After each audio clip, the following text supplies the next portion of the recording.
casos hacia el aire, pero a diario nos llegan situaciones como esta, Monse, a diario. Así personas es. que y se las denuncias quedan en son una... permanentes, las denuncias son permanentes. Constantes, son las 12:08 y ya podemos ver aquí a los parlamentarios cómo están.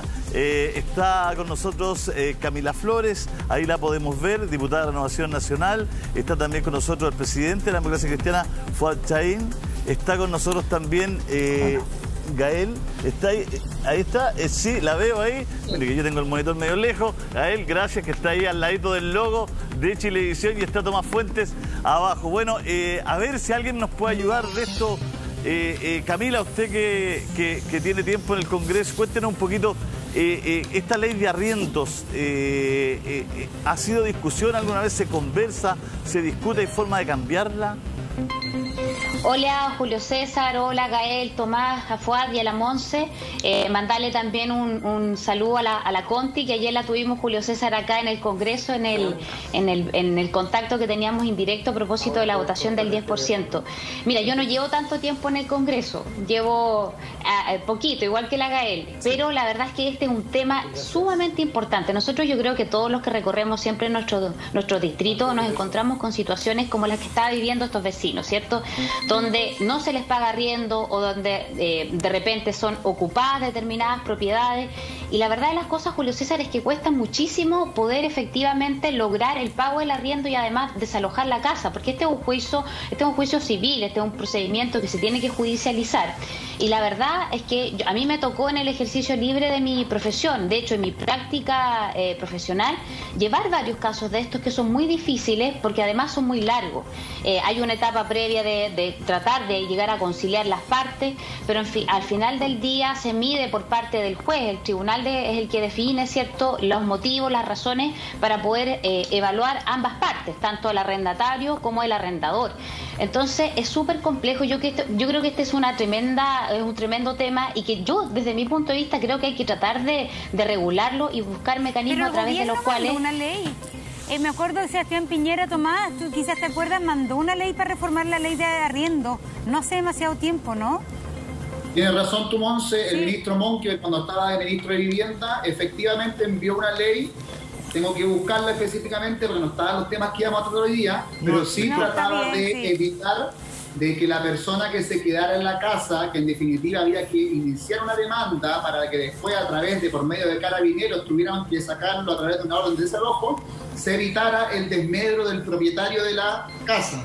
Voy a averiguar, yo me comprometo en hacerlo para saber con mis compañeros de la Comisión de Vivienda, en qué etapa de avance está ese proyecto de ley. Bueno, yo creo que, claro, ha sido un montón de los proyectos de ley que ha tenido que ver el Congreso actualmente, pero sí recuerdo que ese proyecto al menos intentaba ser mucho más expedito todo este proceso judicial que se eterniza cuando había un no pago de arriendo. Entonces eso era un tema importante justamente ante el diagnóstico unánime de que la ley de arriendo hoy día perjudica mucho a los dueños de la casa. Fue de abogado, quizás nos podría dar luz ahí. Sí. Bueno, efectivamente, de hecho, cuando yo era parlamentario, junto al exdiputado Joaquín Tuma y al exdiputado Patricio Vallespín, presentamos un proyecto de ley que modificaba la ley de arrendamiento, que lo trabajamos junto a un experto, autor de varios de estos libros, que era el abogado Salvador Macluf, y que se alcanzó a discutir en la Comisión de Constitución, entiendo que se aprobó en general en la Comisión, y que justamente lo que hacía era poder acortar y simplificar el procedimiento de tal manera de que no se evitara que por la vía de múltiples incidentes y apelaciones de las resoluciones de esos incidentes, al final muchas personas tuvieran que pasar años, ¿no es cierto?, sin percibir la renta, sin poder recuperar su inmueble.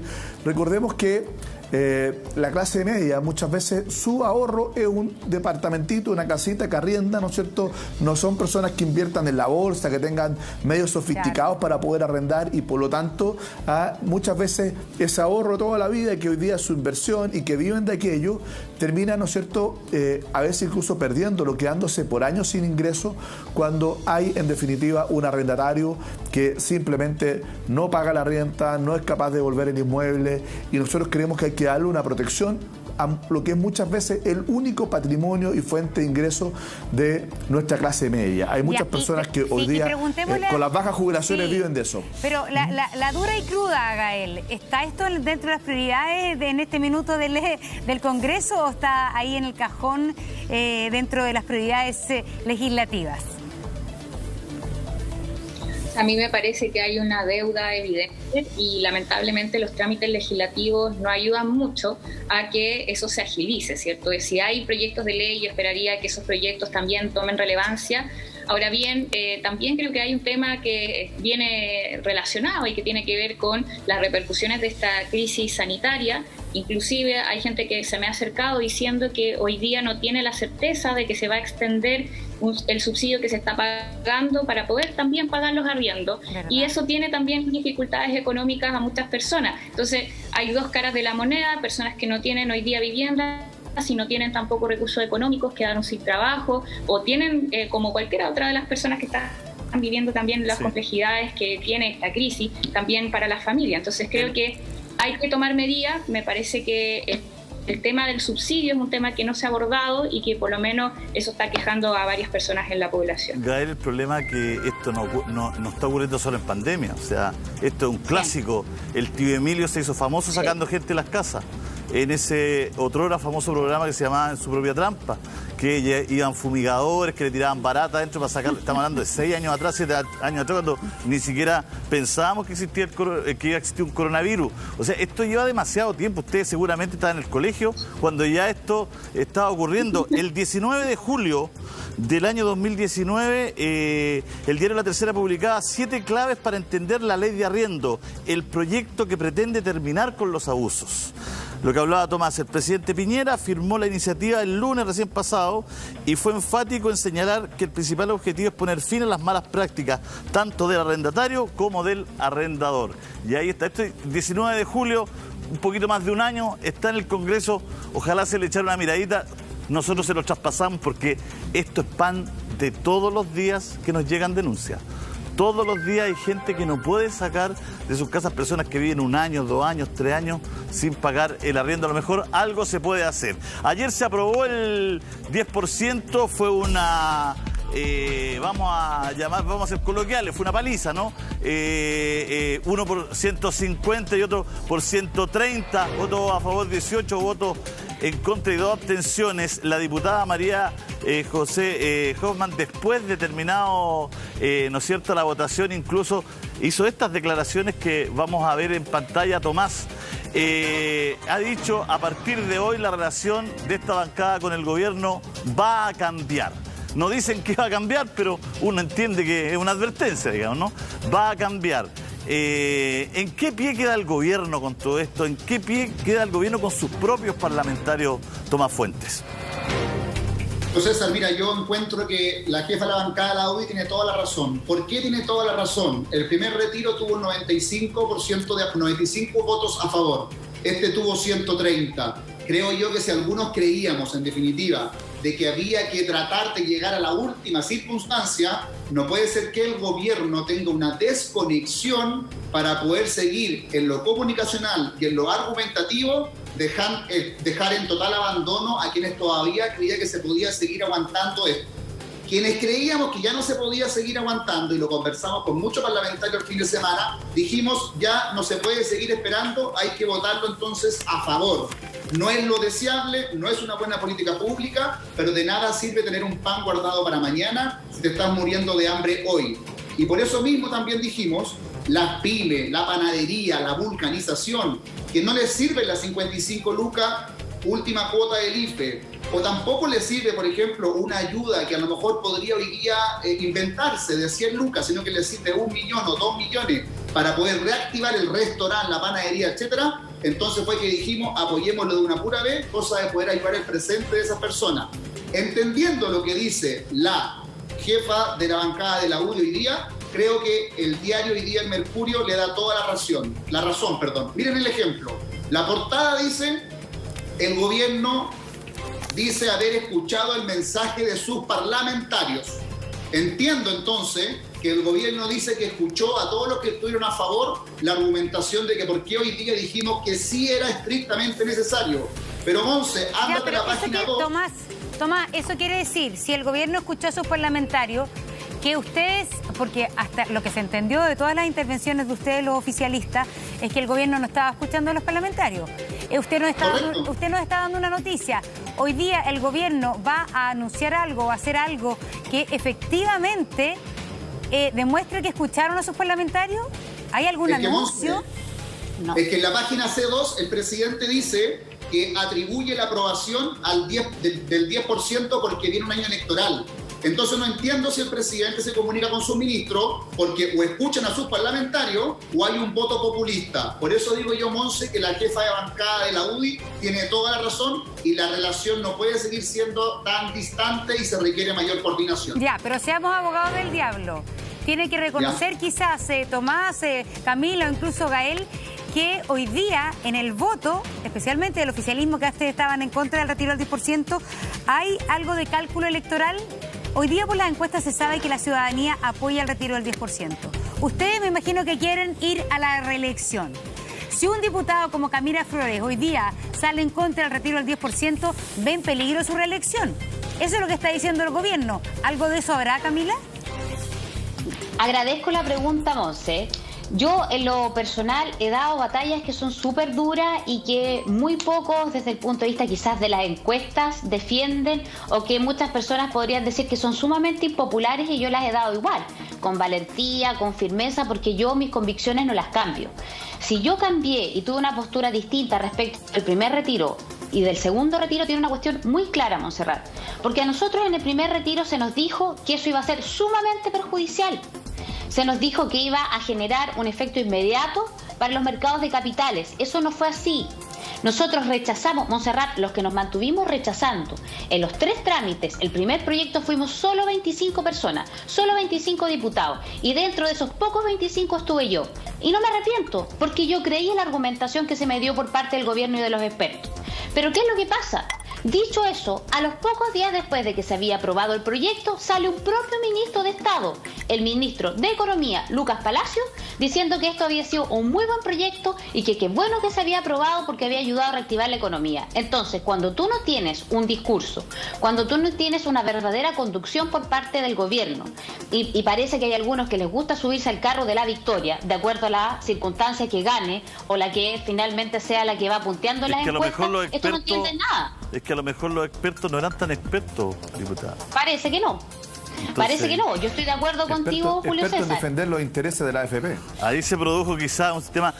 ¿En qué pie queda el gobierno? Hay una discusión que viene de la ley política, pero si la podemos bajar a la ciudadanía, esto es el pato cojo, de cómo gobernar estos meses con los parlamentarios. Ayer aquí en este programa, parlamentarios de gobierno... hablando peste del gobierno, digamos, nos llamó la atención, incluso nosotros con la Monse nos quedamos mirando porque de pronto salían a conversar al patio del Congreso y nos decían unas cosas increíbles. Entonces, ¿en qué pie piensa usted, como presidente de la Democracia Cristiana, que está el gobierno hoy día cuando le queda más de un año de gobierno? Lo primero que yo quiero decir que estamos en una situación que es muy preocupante para el país. Tenemos un gobierno que le queda 1 año y medio, y que está en una especie de huelga de brazos caídos, o como decimos en el campo, soltó los bueyes hace mucho rato. O sea, dejó de gobernar, dejó de pretender conducir, ni siquiera tiene el interés. O sea, ni siquiera intentó plantear una postura respecto al segundo retiro del 10%. No planteó ninguna alternativa.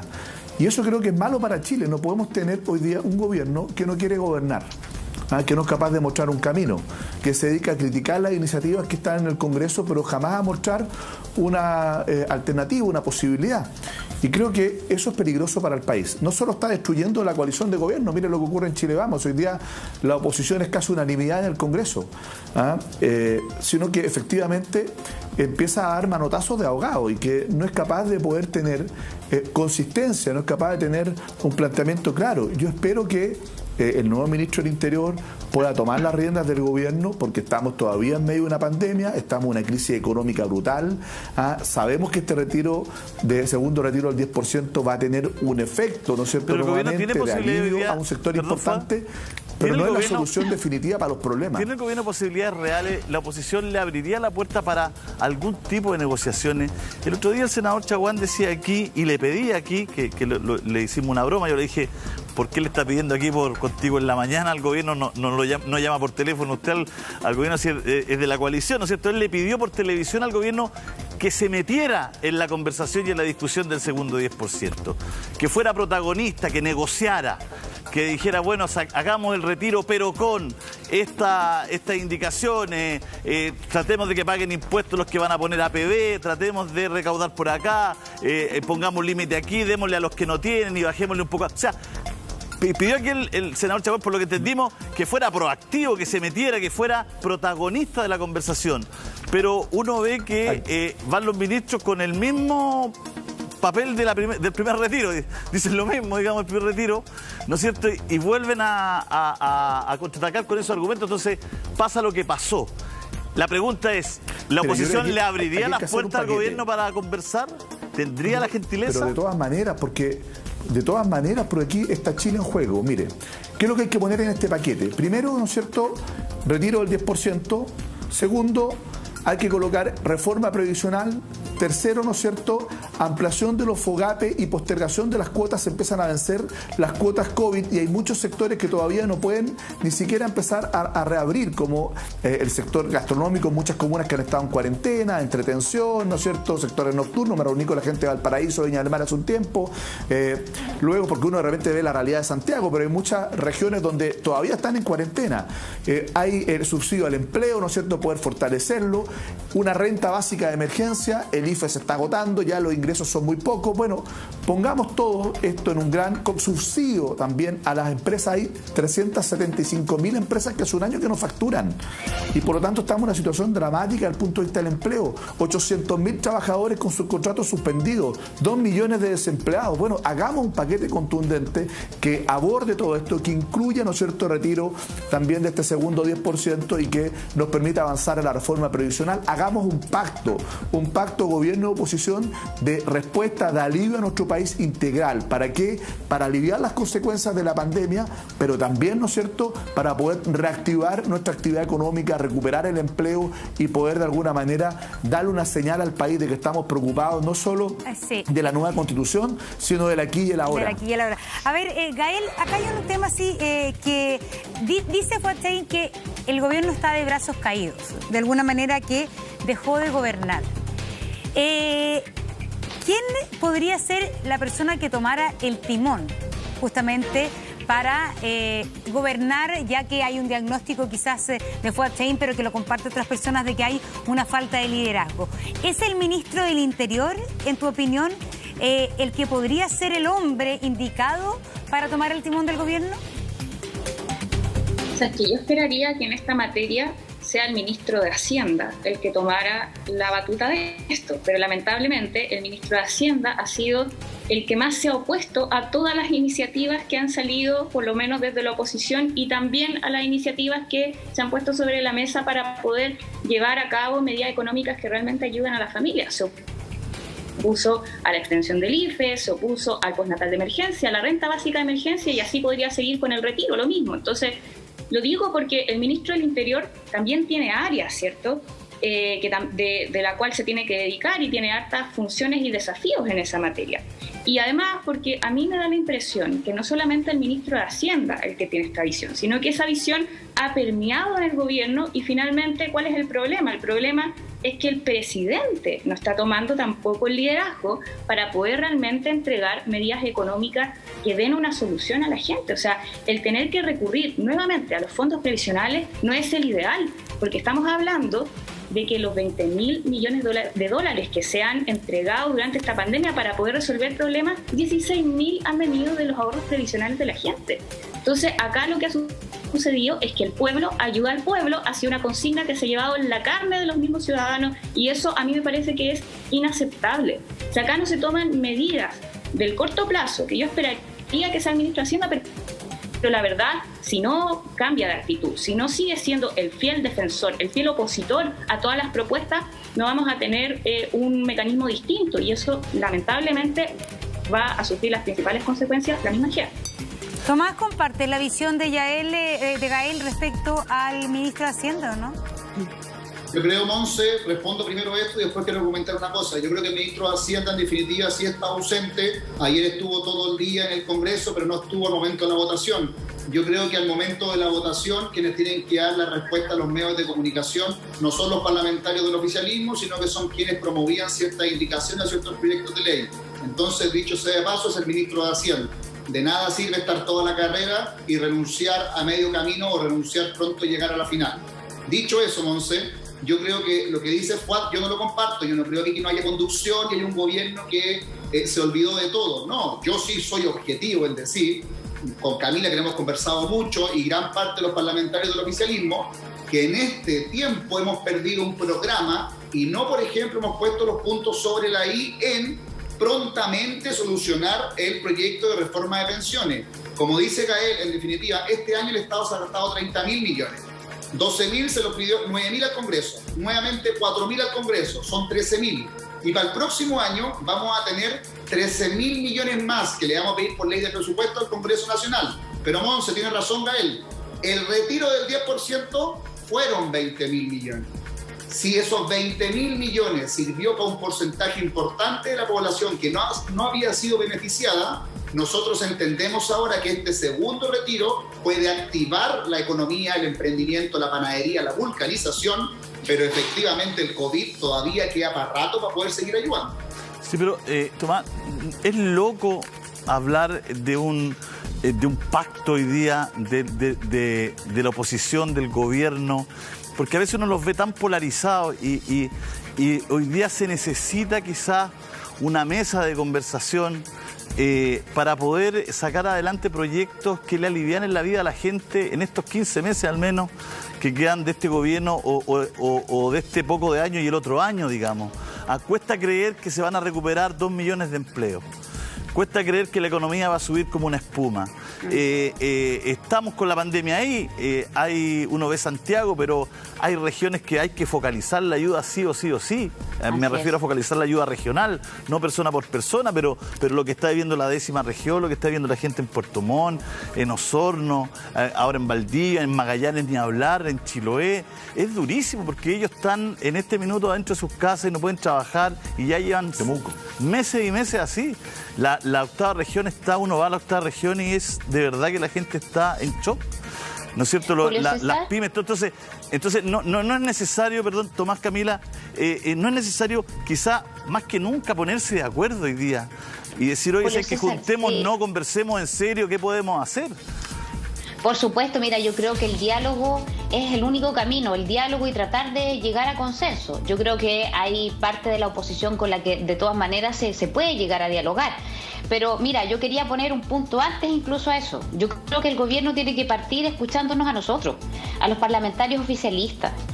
Porque acá no todas las propuestas han salido solamente de la oposición. Nosotros, Julio César, hemos tratado de poner sobre la mesa muchas propuestas y tampoco han sido consideradas las de los propios, los que se suponen que son de tu coalición y donde tú tienes que partir supuestamente apoyándote. Entonces, cuando no existe esa reciprocidad, por supuesto que, y yo entiendo a la Pepa Joffa y entiendo a otros diputados que estamos molestos, y me incluyo, porque no ha existido ese trabajo recíproco entre el gobierno y sus parlamentarios. Mucho menos va a existir, por supuesto, creo yo, con la oposición. Ahora, si nosotros logramos todos, gobierno, parlamento en general, ya, con todos los que estén disponibles, con todos los que quieran hablar y con todos los que pongan efectivamente por delante las necesidades, la urgencia, el sufrimiento de la gente, yo creo que podemos lograr grandes cosas. Pero ahí tiene que haber efectivamente, desde mi punto de vista, el primer paso desde el gobierno. Yo creo que tiene que ser el gobierno el que tiene que invitar a todos los parlamentarios, sean oficialistas o de oposición, a generar estos grandes consensos. Y si se generan esos acuerdos, respetarlo. Porque también hemos visto por parte de la oposición que han acudido a firmar, a hacerse parte de determinadas conversaciones y a los pocos días después terminan quebrando esos mismos acuerdos a los que ellos mismos han llegado con el gobierno. Entonces yo creo que en este camino es fundamental cumplir todos recíprocamente con lo que la ciudadanía demanda de nosotros. Toda la pega tiene que ser fundamental y yo creo que no hay una mejor ni más primordial que otra. Yo creo que el trabajo en equipo es lo que puede generar efectivamente sacar el país adelante. Por eso le preguntaba Fuad en el bloque si estaba a la disposición. Claro, porque ejemplo, esa disposición es fundamental. Por ejemplo, algo que no sé si escuché o vi algo, que alguien decía ahora vamos por Briones. En sentido de una acusación constitucional. Creo que sí, Pamela Giles fue la que lo dijo. Ya logramos esto, ahora vamos por Briones. ¿Qué le parecería a usted, Fuad Seguín, que nuevamente haya una acusación constitucional? Mire, yo creo que eso son facultades de los diputados, pero creo que eso no es el foco. Yo creo no, que pero yo le estoy preguntando, respóndame esa pregunta. Sí. Porque el fondo eso es súper clave y eso tiene que ver con el ambiente que se genera. Usted como presidente de la ADC, ¿qué diría respecto a si se comienza con un proceso de acusación constitucional? Mire, yo espero que el ministro Briones, ¿no es cierto?, pueda explicar suficientemente bien. Creo que no lo ha hecho y hay una sensación enorme de abuso respecto de la información que más bien parece una amenaza de pedirle a la Superintendencia de Pensiones los routers que retiraron el 10%. Eso me parece grave porque hay una ley, que es la Ley de Protección de Datos Personales, que a mi juicio establece el principio de finalidad de los datos. Pero lo que yo quiero señalar es volver a la pregunta inicial. Yo creo que nosotros debiéramos, de alguna manera, gobierno y también nosotros, poner el foco en lo que hoy día el país requiere. El país requiere respuestas, requiere soluciones. Y eso significa tratar de construir un marco de entendimiento global, no en un tema en específico, sino que global. ¿Cómo nos hacemos cargo de la situación que hoy día está viviendo nuestro país desde el punto de vista sanitario, económico y social? No me respondió la pregunta. Y para eso, para bailar ¿usted estaría tanto, de acuerdo? hay No, que es que la pregunta es súper dos. concreta. ¿Estaría o no estaría de acuerdo? ¿Tiene o no tiene mérito una acusación constitucional contra el ministro de Hacienda? Esa pregunta es súper fundamental y la respuesta es un sí o un no. ¿Estoy de acuerdo o estoy en desacuerdo? Sí, no, porque lo primero que quiero decir es que si es que hay una acusación constitucional, es quererla primero antes de decir si tiene mérito o no. No conozco ningún texto de acusación constitucional. Lo segundo es que yo creo que nuestro foco de la oposición en esto no debiera ser la acusación constitucional. Yo creo que el ministro Briones hace rato que es más bien parte del problema que de la solución. Pero yo creo que hoy día le hacemos un llamado al gobierno, por Chile, a que recapacite, a que rectifique, a que se deje, ¿no es cierto?, de tener una política de puertas cerradas donde no conversa ni con sus parlamentarios, ni con la oposición, ni escucha a los gremios, no escucha a nadie. Mire lo que está pasando hoy día con el presupuesto de salud, un gobierno que maltrata, ¿no es cierto?, también de alguna manera dándole un portazo a los gremios de salud. Los aplaudíamos como los héroes de la pandemia y hoy día le estamos regateando en el presupuesto. A mí me parece que esa es la actitud que hay que rectificar y que hay que corregir de una buena vez. Y por eso que nuestro llamado al gobierno es a que recapacite, que empiece a conversar, a construir acuerdos con todo el mundo. ¿Para qué? Para poder enfrentar los problemas y no negar los problemas, no tener esta actitud del avestruz. El gobierno esconde la cabeza, se arranca de las cámaras, se va de la sala, como lo decía el propio diputado Tomás Fuentes, el ministro de Hacienda. Esa no es la actitud. Hoy día lo que uno espera de que el gobierno trate de retomar las riendas, pero no para imponer puntos de vista dogmáticos como intentó hacerlo en el primer retiro del 10%, sino que para poder construir un marco de entendimiento para poder sacar adelante el país. Nuestra disposición está, pero para bailar tango se necesitan dos. Y no hemos visto un gobierno que ni siquiera llama por teléfono, ni siquiera es capaz de tratar de intentar al menos argumentar. Y eso a mí me parece no solo grave, sino que es irresponsable con el país. Tomás, ¿algo querías decir? Lo que pasa es que Gael al tiro. Tomás, y de inmediato Gael, perdón. yo con Camila hicimos obviamente un mea culpa respecto a la relación del gobierno con el Congreso Nacional, porque obviamente falta conexión, falta complicidad, falta estrategia. Pero también es importante, Fado, lo que te preguntaba Ana Monse, indistintamente de tu opinión del gobierno, también tiene que tener una opinión respecto a qué ocurriría si hoy día la oposición acusara por 10ª vez a un ministro de Estado sin ni siquiera poder ocupar otros instrumentos que son previos, como una interpelación, como invitarlo a la comisión. Entonces tú, Fuad, yo creo que la pregunta concreta es, si hoy día Pamela Giles hace real su amenaza de acusar constitucionalmente al ministro Briones, ¿crees que es correcto? ¿Ustedes lo apoyarían? ¿Pero sería por los datos, Tomás? ¿Por qué acusarían a...? Es que lo que pasa es que lo dijo ayer Pamela Giles, por eso la pregunta está... Pero la razón es porque pidió estos datos. Pero no dijo la razón, La Pamela Giles hizo una consecución de hechos donde decía de que ya fuimos por el ministro Víctor Pérez, fuimos por el primer 10%, vamos por el segundo, luego vamos por Briones. Yo lo digo, mira, perdón Tomás, yo no comparto esa lógica. Si se presenta una acusación, primero hay que leerla, tiene que estar antes de poder decir si tiene mérito o no tiene mérito. No me gusta esa lógica donde los objetivos simplemente sean derribar ministros. Nosotros creemos que la política no puede ser simplemente para poder oponerse o darle derrotas al gobierno, sino que lo que queremos es darle respuesta al país. Démosle la palabra a la diputada. Ha sido incapaz de construir esa respuesta. Nosotros estamos disponibles a colaborar en aquello, pero no lo podemos hacer solos. Diputada, ahora sí. A mí lo que me parece o me llama la atención en realidad es que Tomás y tanto, bueno, yo entiendo en este caso a Camila, pero en el caso de Tomás, él ocupa un cargo de directiva en Renovación Nacional, entonces como que me da la sensación de que estuviéramos como en la misma postura, como en las mismas posiciones en la relación con el gobierno cuando esto no es así.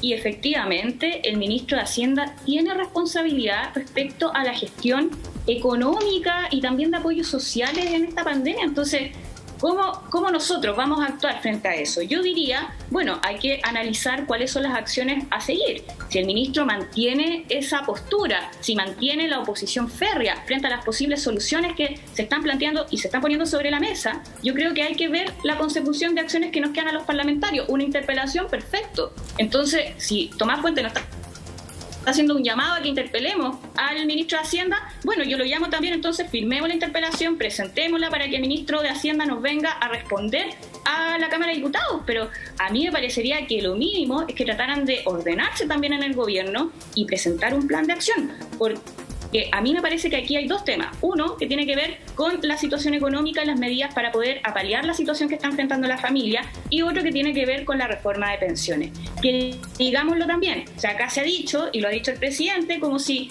el sistema previsional ahora recién estuviera en crisis, si ahora recién tuviéramos bajas pensiones producto del retiro. Y eso no es así.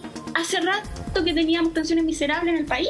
Y de hecho, es más, Julio César, si nosotros hubiéramos aprobado la misma propuesta que presentaron al inicio del gobierno de Sebastián Piñera, la propuesta de reforma previsional, hoy día no tendríamos ni un punto a solidaridad.